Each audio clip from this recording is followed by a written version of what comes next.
जय महाकाल। आद्यकाली शक्ति साधना केंद्र में आपका स्वागत है। नवरात्रि के पावन अवसर पर नवरात्रि का समय अगर हम तांत्रिक क्रियाओं के लिए या मंत्र शक्ति को अर्जित करने के लिए या सिद्धियों को प्राप्त करने के लिए माने तो सबसे अनुकूल समय आता है नवरात्र, दशहरा, दिवाली, होली, अक्षय तृतीया। ये कुछ समय ऐसे हैं जो बहुत ज़्यादा जागृत हैं।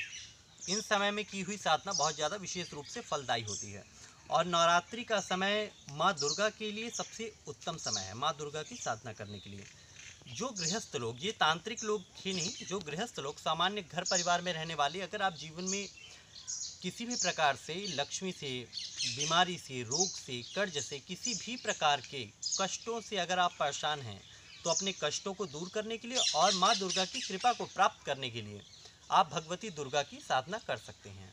दुर्गा आदि शक्ति हैं, काली आद्या भगवती हैं। बस इतना ही एक फ़र्क है और दूसरा कोई फ़र्क नहीं है।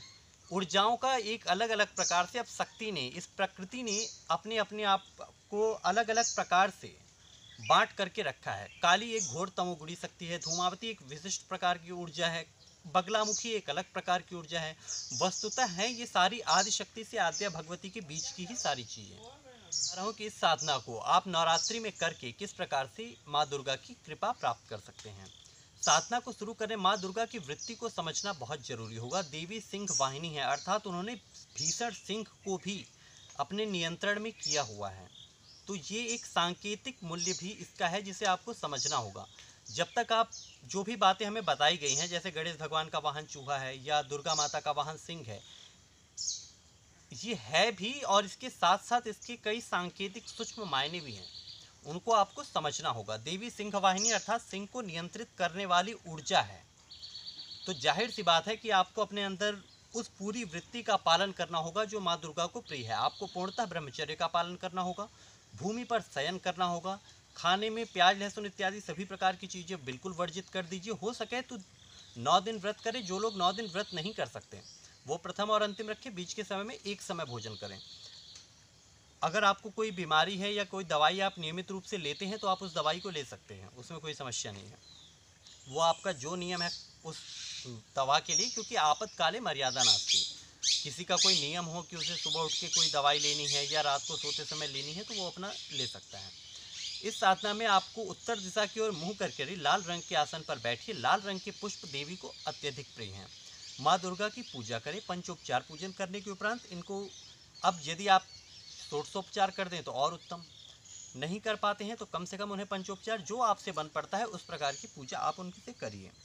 तदुपरांत आप देवी के मंत्र का लाल चंदन की माला से अथवा रुद्राक्ष की माला से अथवा मूंगे की माला से जाप कर सकते हैं। देवी की पूजा के लिए सबसे उत्तम मंत्र है इनका अष्टाक्षरी मंत्र, ओम ह्रीम दुम दुर्गाय नमः। इसे अष्टाक्षरी मंत्र कहा जाता है, लेकिन कुछ लोग इसे दुम बोलते हैं, कुछ दुंग। ऐसा नहीं, दू आधा न, धुन, DUN, इस तरीके से इसका उच्चारण करें। ओम ह्रीम दुम दुर्गाय नमः, ओम ह्रीम दुम दुर्गाय नमः, ओम ह्रीम दुम दुर्गाय नमः, ओम ह्रीम दुम दुर्गाय नमः। ये अष्टाक्षरी मंत्र का 8000 जाप यानी कि 80 माला जाप आपको करना है। ठीक है। माला की जाप की संख्या कभी भी 108 नहीं मानी जाती, उसे 100 ही माना जाता है, यानी 8000 यानी कि 80 माला। और 8 माला का नित्य रात्रि काल में हवन करिए। मध्य रात्रि में 11 बजे से 2 बजे के बीच का समय आप चुनिए हवन के लिए। मंत्र जाप आप 8000 एक बार में भी कर सकते हैं, 2 बार में भी कर सकते हैं, 3 बार में भी कर सकते हैं। जहाँ तक हो सके साधना को 3 बार नहीं लेना चाहिए, उसे 2 बार में ही उसे कर देना चाहिए। सुबह शाम 2 समय पूजन करिए, रात्रि काल में हवन करिए। रात्रि काल में हवन करने से विशिष्ट रूप की शक्तियाँ आपको प्राप्त होंगी। देवी को हरे रंग की चूड़ियाँ और श्रृंगार की वस्तुएं इत्यादि उन्हें अर्पित करें। इस प्रकार से आप अपनी साधना करें। तदुपरांत जब आपका हवन 8000 का हवन दशांश अर्थात 800 आहुतियाँ आपकी पूरी हो जाएं, तब नित्य रात्रि में 7 नींबू की बलि या 7 जायफल की बलि आप देवी को अर्पित करें, या आप 1 अनार की बलि देवी को अर्पित करें। साधना में पूर्ण रूप से सात्विक बने रहना है और रात्रि काल में भूमि पर शयन करें। देवी का ध्यान करके सोएं। चंडी कवच, दुर्गा के 32 नाम, सिद्ध कुंजिका स्त्रोत, देवी शुक्तम, इत्यादि चीज़ों को अगर आप पढ़ते हैं तो इससे आपको विशेष रूप से लाभ मिलता है। जो लोग इसे पढ़ने में असमर्थ हैं वो कम से कम देवी का 32 नामों का पाठ करेंगे तो भी उनके लिए ये लाभान्वित करने वाला होगा। इस प्रकार की साधना करने से आपको देवी की विशिष्ट कृपा प्राप्त होगी।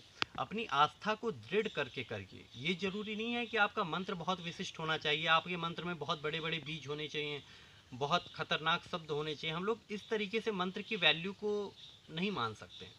हम ज़्यादातर इसी चीज़ पे ध्यान देते हैं कि मंत्र कौन सा है, मंत्र में अक्षर कैसे आए हैं। कई सात्विक मंत्र ऐसे हैं जिनके अंदर बहुत असीम शक्ति छिपी हुई है, और ये ओम ह्रीं दुम दुर्गाय नमः देवी का अष्टाक्षरी मंत्र ये सबसे ज़्यादा प्रभावशाली है। इसके साथ ही मैं अपनी वाणी को विराम देता हूँ। जय महाकाल।